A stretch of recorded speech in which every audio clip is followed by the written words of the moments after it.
Hi friends, കൊടും ചൂട് കാരണം നമുക്ക് രാത്രിയിൽ പോലും ഒന്ന് ഉറങ്ങാൻ പറ്റാത്ത സിറ്റുവേഷനാണ്. അപ്പോൾ എ സിയോ എയർ കൂളറോ ഒന്നുമില്ലാതെ നമുക്ക് സ്പോഞ്ച് ഉപയോഗിച്ചുകൊണ്ട് ഒരു വീടിൻ്റെ അകം മുഴുവനും നമുക്ക് തണുപ്പിച്ചെടുക്കാനായിട്ട് പറ്റും കേട്ടോ. അപ്പോൾ വീഡിയോ സ്കിപ്പ് ചെയ്യാണ്ട് കാണാൻ ശ്രമിക്കുമെന്ന് വിചാരിക്കുന്നു. അപ്പോൾ ഇന്നത്തെ എൻ്റെ ഒരു പുതിയൊരു വീഡിയോയിലേക്ക് എല്ലാ കൂട്ടുകാർക്കും സ്വാഗതം. വേനൽക്കാലം തുടങ്ങിയത് കൊണ്ട് തന്നെ നമ്മൾ നല്ലതുപോലെ വെള്ളം കുടിക്കേണ്ടതുണ്ട്. നമ്മുടെ ശരീരത്തിൻ്റെ ജലാംശം നഷ്ടപ്പെടാതെ സൂക്ഷിക്കേണ്ടത് അത്യാവശ്യമാണ്. അപ്പോൾ ഇന്നത്തെ വീഡിയോയിൽ നമ്മൾ എ സിയോ എയർ കൂളറോ ഒന്നും ഉപയോഗിക്കാതെ നമ്മളുടെ വീടിനകം മുഴുവനും ഒരു എ സിയുടെ ഫീല് കിട്ടുന്ന രീതിയിൽ നമുക്ക് ചെയ്യാനായിട്ട് വേണ്ടത് ഒരു സ്പോഞ്ചാണ് കേട്ടോ. ഇതിന് 15 രൂപ മാത്രമേ വിലയുള്ളൂ. അപ്പോൾ ഈ ഒരു 15 രൂപ ചിലവാക്കുകയാണെന്നുണ്ടെങ്കിൽ നിങ്ങൾക്ക് കറണ്ട് ബില്ല് ലാഭിക്കാം, എന്നാൽ വീടിനകം മുഴുവനും നല്ലതുപോലെ കൂളായിട്ടുള്ളൊരു ഫീലും കൂടി ഉണ്ടാവും. അപ്പോൾ രാത്രിയിൽ ഉറങ്ങുന്ന സമയത്തായിരിക്കും നമുക്ക് പ്രത്യേകിച്ച് ബുദ്ധിമുട്ടുണ്ടാവുക. അപ്പോൾ പ്രത്യേകിച്ച് നിങ്ങൾ രാത്രിയിൽ ഇത് ചെയ്യുകയാണെന്നുണ്ടെങ്കിൽ നിങ്ങൾക്ക് രാവിലെ വരെ ഉറക്കം ഉണരുന്നത് വരെ തണുപ്പുണ്ടാവും കേട്ടോ വീടിനകത്ത് മുഴുവനായിട്ടും. അതിനായിട്ട് ഞാൻ ഒരേ ഒരു സ്പോഞ്ചാണ് എടുത്തിരിക്കുന്നത്. ഈ സ്പോഞ്ചിനെ ഇനി നമുക്കൊന്ന് കട്ട് ചെയ്ത് കൊടുക്കണം. ഞാനിപ്പോൾ 4 ആക്കിയിട്ടാണ് കട്ട് ചെയ്യുന്നത്. ആദ്യം സെൻറ്റർ ഭാഗത്ത് കട്ട് ചെയ്തു, എന്നിട്ട് കട്ട് ചെയ്ത 2 പീസിനെ വീണ്ടും അതിൻ്റെ സെൻറ്റർ ഭാഗം കൂടി കട്ട് ചെയ്തിട്ട് അങ്ങനെ 4 പീസാക്കി എടുക്കുന്നുണ്ട്. നമുക്കിതിപ്പോൾ 4 പീസാക്കിയിട്ട് തന്നെ കട്ട് ചെയ്യണമെന്നില്ല, അതിനേക്കാളും ചെറുതാക്കിയിട്ടും കട്ട് ചെയ്തെടുക്കാം, ഇനി അതിനേക്കാളും വലുതാക്കിയിട്ടും നമുക്ക് കട്ട് ചെയ്ത് കേട്ടോ. അതൊക്കെ നമ്മുടെ ഓരോരുത്തരുടെയും ഇഷ്ടത്തിനനുസരിച്ച് ചെയ്യാവുന്നതേ ഉള്ളൂ. അപ്പോൾ ഞാൻ ഇതിന് 4 പീസുകളാക്കിയിട്ടാണ് മുറിച്ചിട്ടുള്ളത്. ഈ ഒരു ഷേപ്പിൽ തന്നെ നിങ്ങൾ കട്ട് ചെയ്യണമെന്നില്ല, നിങ്ങളുടെ ഇഷ്ടത്തിനനുസരിച്ചുള്ള ഷേപ്പിൽ കട്ട് ചെയ്തെടുക്കുക കേട്ടോ. അത് എത്ര സൈസ് വേണം എത്ര പീസ് വേണം എന്നൊക്കെ നമ്മളുടെ ഇഷ്ടമാണ്. അപ്പോൾ ഞാൻ കുറച്ച് വെള്ളം കൂടി എടുത്ത് വെച്ചിട്ടുണ്ട്. ഈ വെള്ളത്തിലേക്ക് ഇനി നമ്മൾ കട്ട് ചെയ്ത് വെച്ചിട്ടുള്ള ഓരോ സ്പോഞ്ച് നമുക്കൊന്ന് മുക്കി വയ്ക്കാം. അപ്പോൾ നമ്മൾ മുക്കുന്ന സമയത്ത് സ്പോഞ്ചിൽ എത്രത്തോളം വെള്ളം ഉൾക്കൊള്ളാനുള്ള കപ്പാസിറ്റി ഉണ്ടോ അത്രയും നമ്മളിതിൽ മുക്കുക കേട്ടോ. അതിൽ കൂടുതലായിട്ട് ഇപ്പോൾ എന്തായാലും ഇതിൽ കൂടുതലുണ്ടെന്നുണ്ടെങ്കിൽ നമ്മളിങ്ങനെ പൊന്തിക്കുന്ന സമയത്ത് അതിൽ നിന്ന് എക്സ്ട്രാ നിൽക്കുന്ന വെള്ളം ഒഴുകി താഴത്തേക്ക് പോകും. എന്നാൽ സ്പോഞ്ചിൻ്റെ അകത്ത് അതിന് കപ്പാസിറ്റി ഉള്ള അത്രയും വെള്ളം നമ്മളിതിൽ സ്റ്റോർ ചെയ്യുകയാണ് ചെയ്യുന്നത്. വെള്ളത്തിൽ മുക്കിയെടുത്തുള്ള ഈ ഒരു സ്പോഞ്ച് ഞാൻ മറ്റൊരു പ്ലേറ്റിലേക്ക് മാറ്റി വെച്ചിട്ടുണ്ട് കേട്ടോ. അങ്ങനെ 4 പീസും ഇതുപോലെ വെള്ളത്തിലേക്ക് മുക്കി നല്ലതുപോലെ ആ സ്പോഞ്ചിൻ്റെ എല്ലാ ഇതിലും വെള്ളം നിൽക്കുന്ന രീതിയിൽ മുക്കിയെടുത്തതിന് ശേഷം എക്സ്ട്രാ നിൽക്കുന്ന വെള്ളം നമ്മൾ ഇങ്ങനെ പൊന്തിച്ച് പിടിക്കുന്ന സമയത്ത് താഴത്തേക്ക് പോകുമല്ലോ, അതിന് ശേഷം നമ്മൾ ഒരു പ്ലേറ്റിലേക്ക് മാറ്റി വയ്ക്കുകയാണേ. അപ്പോൾ ഈ സ്പോഞ്ചിനകത്ത് നല്ലതുപോലെ വെള്ളം നിൽക്കുന്നുണ്ട്. നമ്മൾ അമർത്തി കൊടുത്താൽ മാത്രമാണ് ഇനി അതിലുള്ള വെള്ളം പോവുള്ളൂ. അപ്പോൾ ഞാൻ ഒന്ന് പിഴിഞ്ഞ് കാണിച്ചു തരാം. അപ്പോൾ കാണിക്കുമ്പോൾ എത്രത്തോളം വെള്ളം അതിൽ സ്റ്റോർ ആയിട്ടുണ്ടെന്ന് നിങ്ങൾക്ക് കാണാനായിട്ട് പറ്റും. ഇപ്പോൾ ഒരു ഗ്ലാസ്സിലേക്ക് പിഴിയുന്ന സമയത്ത് ഇതുണ്ടോ, ഏകദേശം ഒരു 1/2 ഗ്ലാസ് വെള്ളം നമുക്ക് ഒരു സ്പോഞ്ച് ഒരു പീസിൽ നിന്ന് നമുക്ക് ഉണ്ട് കേട്ടോ. അപ്പോൾ എല്ലാ സ്പോഞ്ചും നമ്മളിതുപോലെ വെള്ളം മുക്കി എടുത്ത് വെച്ച് കഴിഞ്ഞാലും നമ്മൾ എക്സ്ട്രാ അതിൻ്റെ മുകളിലേക്ക് വെള്ളം ഒഴിച്ചു കൊടുത്താൽ തന്നെ അത് സ്പോഞ്ചിൻ്റെ താഴത്തേക്ക് പോയി ഒഴുകി പോവുകയുള്ളൂ. അപ്പോൾ നമ്മൾ എത്രത്തോളം മാക്സിമം കൊള്ളുന്ന രീതിയിൽ ഇതുപോലെ സ്പോഞ്ചിൽ വെള്ളമാക്കിയിട്ട് പ്ലേറ്റിലെല്ലാം വെച്ച് കഴിഞ്ഞു. ഇനി നമ്മൾ ചെയ്യുന്നത് ഇത് ഫ്രീസറിലേക്ക് വെക്കുകയാണ് കേട്ടോ.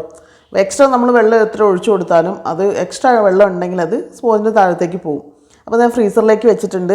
എന്നിട്ട് നിന്ന് ഫ്രീസ് ആവാൻ വേണ്ടിയിട്ട് വെയിറ്റ് ചെയ്യാം. സ്പോഞ്ച് ഫ്രീസ് ആവാൻ വെച്ചിട്ടുണ്ട്. ഇനി നമ്മൾ എന്താ ചെയ്യുന്നത് വെച്ചാൽ ഇതുപോലത്തെ പ്ലാസ്റ്റിക്കിൻ്റെ 2 കണ്ടെയ്നറുകൾ എടുത്തിട്ടുണ്ട്. അപ്പോൾ ഇതേപോലത്തെ വായ്വട്ടമുള്ള കണ്ടെയ്നറുകൾ ഇല്ലെങ്കിലും കുഴപ്പമില്ല. നിങ്ങളുടെ വീട്ടിലുള്ള പ്ലാസ്റ്റിക്കിൻ്റെ പഴയ ബോട്ടിലുകളൊക്കെ ഉണ്ടാവില്ല, ഇതുപോലത്തെ ബോട്ടിലുണ്ട് വെച്ചാൽ അതെടുക്കാം.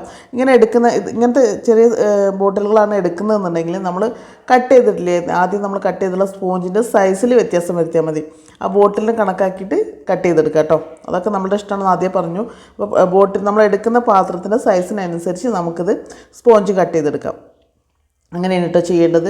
അപ്പോൾ ഈ എടുത്തുള്ള 2 കണ്ടെയ്നറിന് ഇനി നമുക്കിത് അപ്പോൾ അത് ഹോളുകളൊന്നുമില്ല, അപ്പോൾ നമ്മൾ ഫുള്ളായിട്ട് ഹോളിട്ട് കൊടുക്കണം.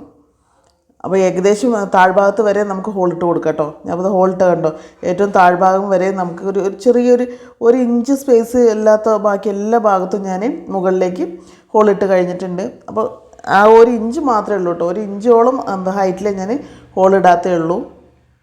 അത്യാവശ്യം വലിയ സൈസിലുള്ള ഹോൾ തന്നെയാണ് നമ്മൾ ഇട്ട് കൊടുത്തിട്ടുള്ളത് കേട്ടോ. അപ്പോൾ ഇതുപോലെ തന്നെ ഇട്ട് കൊടുക്കുക. ഫ്രീസറിൽ വെച്ചിട്ടുണ്ടായിരുന്ന സ്പോഞ്ചൊക്കെ നല്ലതുപോലെ ഫ്രീസായി വന്നിട്ടുണ്ട്.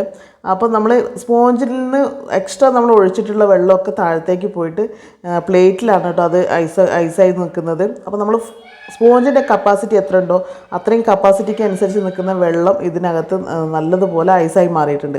അപ്പോൾ നമ്മൾ അമർത്തി നോക്കുമ്പോൾ തന്നെ അറിയാൻ പറ്റും എല്ലാ ഭാഗത്തും നന്നായിട്ട് ഫ്രീസായിട്ടുണ്ട്.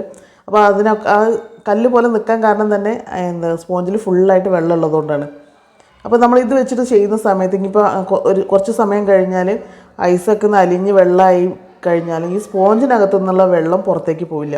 സ്പോഞ്ചിലുള്ള വെള്ളം സ്പോഞ്ചിൽ തന്നെ ഇരിക്കും. അതാണ് ഈ ഒരു സ്പോഞ്ച് വെച്ച് ചെയ്യുന്നതിൻ്റെ ഏറ്റവും വലിയ ബെനിഫിറ്റ് പറയുന്നത് അതാണ് കേട്ടോ. അപ്പോൾ ആ വെള്ളത്തിൻ്റെ തണുപ്പ് നമുക്ക് ഒത്തിരി സമയം രാവിലെ വരെ നമുക്ക് അതുപോലെ ഉണ്ടാവും. അതാണ് ഇതിൻ്റെ മെയിനായിട്ടുള്ള ബെനിഫിറ്റ്. ഒരു ടേബിൾ ഫാൻ എടുത്തിട്ടുണ്ട്. ഇനി നമ്മൾ ആദ്യം ഹോളിട്ട് വെച്ചിട്ടുള്ള 2 പ്ലാസ്റ്റിക് കണ്ടെയ്നറുകളില്ലേ, അത് ഇതുപോലെ ഫാനിൻ്റെ 2 സൈഡിലായിട്ട് ബാക്ക് ഭാഗത്ത് ഇതുപോലെ കേബിൾ ടൈ യൂസ് ചെയ്തുകൊണ്ട് അവിടെ അതിൻ്റെ ലോക്ക് ചെയ്ത് വെക്കാം. കണ്ടെയ്നറുകൾ 2 നമ്മൾ ഫാനിൻ്റെ 2 സൈഡിലായിട്ട് ഫിക്സ് ചെയ്ത് കഴിഞ്ഞു. അപ്പോൾ ഇങ്ങനെ ഉണ്ടാവും കേട്ടോ. ഫിക്സ് ചെയ്ത് കഴിഞ്ഞാൽ പിന്നെ നമ്മൾ നേരത്തെ ഫ്രീസ് ചെയ്ത് വെച്ചിട്ടുള്ള സ്പോഞ്ച് എടുക്കുന്നുണ്ട്. എന്നിട്ട് നമ്മൾ ഇതിനകത്തേക്ക് ഒരു കണ്ടെയ്നറിൽ 2 സ്പോഞ്ച് എന്ന രീതിയിലാണ് എനിക്ക് സൈസ് കറക്റ്റായിട്ടുണ്ട്. അതിനനുസരിച്ച് കട്ട് ചെയ്തെടുത്താണ്. ഒരു കണ്ടെയ്നറിൽ 2 സ്പോഞ്ച് വെക്കാം. അപ്പോൾ അങ്ങനെ 2 സൈഡിലും വെച്ച് കഴിഞ്ഞാൽ ഇത് നമ്മൾ ഒരല്പം ഐസെല്ലാം അലിഞ്ഞ് വെള്ളമായി കഴിഞ്ഞാലും തന്നെ ഒട്ടും തന്നെ പുറത്തേക്ക് വെള്ളം പോകാനുള്ള രീതിയിൽ വെള്ളം ഉണ്ടാവില്ല. എല്ലാം സ്പോഞ്ചിൽ തന്നെ നിൽക്കും കേട്ടോ. അപ്പോൾ ഞാൻ 2 സൈഡിലും ഈ സ്പോഞ്ചുകൾ വെച്ച് കൊടുക്കുന്നുണ്ട്. ഇത് ചെയ്യുന്ന സമയത്ത് നിങ്ങൾ ഫാനിൻ്റെ 2 സൈഡിലും ഇതുപോലെ വെച്ച് കൊടുക്കേണ്ടതുണ്ട് കേട്ടോ. അപ്പോഴാണ് നമ്മൾ വിചാരിച്ച രീതിയിൽ നമുക്ക് എഫക്റ്റീവായിട്ട് കിട്ടുള്ളൂ. ഇനി നമുക്ക് എക്സ്ട്രാ ചെയ്യാവുന്ന ഒരു കാര്യം എന്താണെന്ന് വെച്ചാൽ വേറൊരു സ്പോഞ്ചും കൂടി എടുത്തിട്ടുണ്ട്. ഒരു സ്പോഞ്ച് ഇതുപോലെ ഞാൻ വെള്ളം മാത്രമേ നനയ്ക്കുന്നുള്ളൂ കേട്ടോ. ഇത് ഫ്രീസ് ചെയ്തിട്ടില്ല. ഈ ഒരു സ്പോഞ്ച് നമ്മൾ ഫ്രീസ് ആക്കിയിട്ടില്ല. ഇതുപോലത്തെ ഒരു പ്ലാസ്റ്റിക്കിൻ്റെ ബോക്സിലേക്ക് ഞാൻ സ്പോഞ്ചാണ് വെച്ച് കൊടുത്തിട്ടുള്ളത്. നമ്മൾ ഈ ഒരു സ്പോഞ്ച് എന്ന് പറയുന്നത് ഫ്രീസ് ചെയ്യാത്ത സ്പോഞ്ചാണ് കേട്ടോ. അപ്പോൾ നമുക്ക് ഇതിലേക്ക് ഈ ബോക്സിലേക്ക് നമുക്ക് വെള്ളം മാത്രം ഒഴിച്ചു കൊടുക്കുക, അല്ലാന്നുണ്ടെങ്കിൽ ഐസ് വാട്ടർ ഒഴിച്ചു കൊടുക്കുക. അതുമല്ല എന്നുണ്ടെങ്കിൽ നമുക്ക് കുറച്ച് ഐസ് ക്യൂബ് ഇതുപോലെ വെച്ച് കൊടുക്കുക കേട്ടോ. ഐസ് ക്യൂബ് വെച്ച് കഴിഞ്ഞാൽ കുറേ സമയം കഴിയും. നമ്മൾ ഫസ്റ്റ് ഫാൻ ഓൺ ആക്കുന്ന സമയത്ത് തന്നെ നമുക്ക് നല്ല കൂളിംഗ് ഉണ്ടാവും. പിന്നെ കുറച്ച് സമയം കഴിയുമ്പോൾ എന്തായാലും ഐസ് അലിഞ്ഞ് പോകുമല്ലോ. അപ്പോൾ ആ ഐസ് അലിഞ്ഞ് പോയാലും തന്നെ ആ വെള്ളം മുഴുവനും ഈ ഒരു സ്പോഞ്ചിൽ ഫില്ലായി നിൽക്കും. റൂമിനകത്തുള്ള ടെമ്പറേച്ചറിനെ നമുക്ക് ബാലൻസ് ചെയ്യാനായിട്ട് ഹെൽപ്പ് ചെയ്യുകയും ചെയ്യും. അപ്പോൾ ഇത് സ്കിപ്പ് ചെയ്യണമെന്നുണ്ടെങ്കിൽ ഈ ഒരു സ്റ്റെപ്പ് നമുക്ക് സ്കിപ്പ് ചെയ്യാം കേട്ടോ.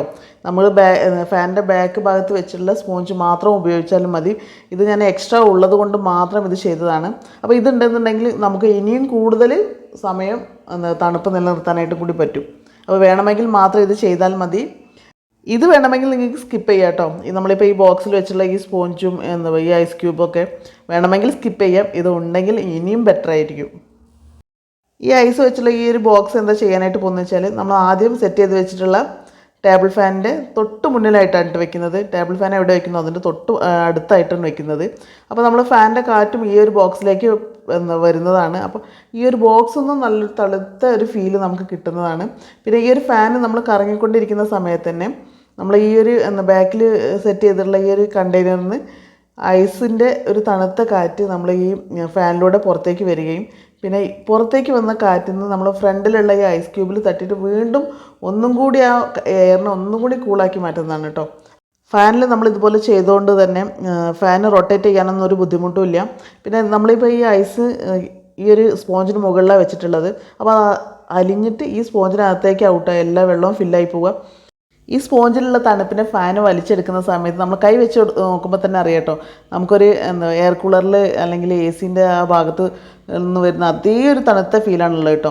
ഇത് നമ്മളൊരു 5 മിനിറ്റ് അല്ലെങ്കിൽ ഒരു 10 മിനിറ്റ് നമ്മൾ ഒരു റൂമിനകത്ത് ഇതൊന്ന് ഓണാക്കി ഇട്ടാൽ തന്നെ റൂമിനകം മുഴുവൻ നല്ലതുപോലെ തണുത്ത് കിട്ടും. അത് ഉറപ്പാണ്. അപ്പോൾ അത് 100% റിസൾട്ടുള്ള ഒന്നാണ് കേട്ടോ. നമ്മൾ ഫാൻ റൊട്ടേറ്റ് ചെയ്യാനും പ്രശ്നമില്ലാതെ പറഞ്ഞിട്ടുണ്ടായിരുന്നു. പിന്നെ നമ്മളിതിൽ നിന്ന് വെള്ളം ഒറ്റിക്കഴിഞ്ഞാൽ നമ്മൾ ഇതില്ലേ സ്പോഞ്ചിലുള്ള ഐസ് വെള്ളമായി കഴിഞ്ഞാലും അതിനകത്ത് തന്നെ ഫില്ലായി നിൽക്കുന്നതുകൊണ്ട് താഴത്തേക്ക് ഒറ്റി വീഴുകയോ ഫാനിന് മറ്റ് ബുദ്ധിമുട്ടുകളോ കാര്യങ്ങളോ ഒന്നും വരില്ല. കറണ്ടിൻ്റെ സംഭവം ആയതുകൊണ്ട് നമ്മൾ പലരും പേടിക്കും. ഇതിപ്പോൾ ഇങ്ങനെ ഐസൊക്കെ വെച്ച് കഴിഞ്ഞാൽ ഫാനിന് എന്തെങ്കിലും ഡാമേജ് വരുമോ എന്നൊക്കെ വിചാരിക്കും. ഇത് നമ്മൾ ചെയ്തിരിക്കുന്ന അത്രയും സേഫ് ആയിട്ടുള്ള മെത്തേഡോട് കൂടിയിട്ടാണ് കേട്ടോ ചെയ്തിരിക്കുന്നത്. ഇപ്പോൾ ഈ ഇതിലിട്ടുള്ള സ്പോഞ്ച് അലിഞ്ഞ് വെള്ളം പോയി കഴിഞ്ഞാലും മാക്സിമം ഈ സ്പോഞ്ചിൽ തന്നെ ഇരിക്കും ഈ വെള്ളം. പിന്നെ കൂടുതൽ ഉണ്ടെങ്കിൽ അതിൻ്റെ കണ്ടെയ്നറിൻ്റെ താഴ്ഭാഗത്ത് നമ്മൾ മുഴുവനായിട്ട് ഓട്ട ഇട്ടിട്ടില്ല. അപ്പോൾ ആ ഭാഗത്ത് സ്റ്റോറായി നിൽക്കും. നമുക്ക് വേണമെന്നുണ്ടെങ്കിൽ അതിൽ നിന്ന് എടുത്ത് മാറ്റാവുന്നതാണ്. എക്സ്ട്രാ ഒരുപാട് വെള്ളം ആയി കഴിഞ്ഞിട്ടുണ്ടെങ്കിൽ നമുക്ക് എടുത്ത് മാറ്റാവുന്നതല്ലേ ഉള്ളൂ. ഒരു സ്പോഞ്ച് വെച്ചിട്ട് തന്നെ എടുത്തു കഴിഞ്ഞാൽ ഈസി ആയിട്ട് നമുക്കത് വെള്ളത്തെ വലിച്ചെടുക്കാനും പറ്റും. അപ്പോൾ എക്സ്ട്രാ വെള്ളം ഉണ്ടെങ്കിൽ മാത്രം അതിന് താഴ്ഭാഗത്ത് പോയി നിൽക്കും. അത് മറ്റൊരു സ്പോഞ്ച് ഉപയോഗിച്ചുകൊണ്ട് നമുക്ക് തുടച്ചെടുക്കാം, അല്ലെങ്കിൽ തുണി വെച്ചിട്ട് തുടച്ചെടുത്താലും മതി. അപ്പോൾ ഇത് നല്ല സേഫ് ആയിട്ടുള്ള ഒന്നാണ്. ആർക്ക് വേണമെങ്കിലും ആരുടെ വീട്ടിൽ വേണമെങ്കിലും ഒരു ടേബിൾ ഫാൻ ഉണ്ടെങ്കിൽ വീടിനെ AC പോലെ കൂളാക്കി എടുക്കാനായിട്ട് പറ്റും കേട്ടോ. സ്പോഞ്ചിനകത്തുള്ള ഐസ് വെള്ളമായി കഴിഞ്ഞാലും സ്പോഞ്ചിൽ വെള്ളം നിൽക്കുന്നത് കൊണ്ട് തന്നെ നമുക്ക് കിട്ടുന്ന കാറ്റ് എന്ന് പറയുന്നത് നല്ല കൂളായിട്ടുള്ള കാറ്റായിരിക്കും കേട്ടോ. ഇന്നത്തെ വീഡിയോ ഇത്രയേ ഉള്ളൂ. നിങ്ങൾക്ക് ഈ ഒരു വീഡിയോ ഇഷ്ടമായിട്ടുണ്ടെങ്കിൽ ലൈക്ക് ചെയ്യാം.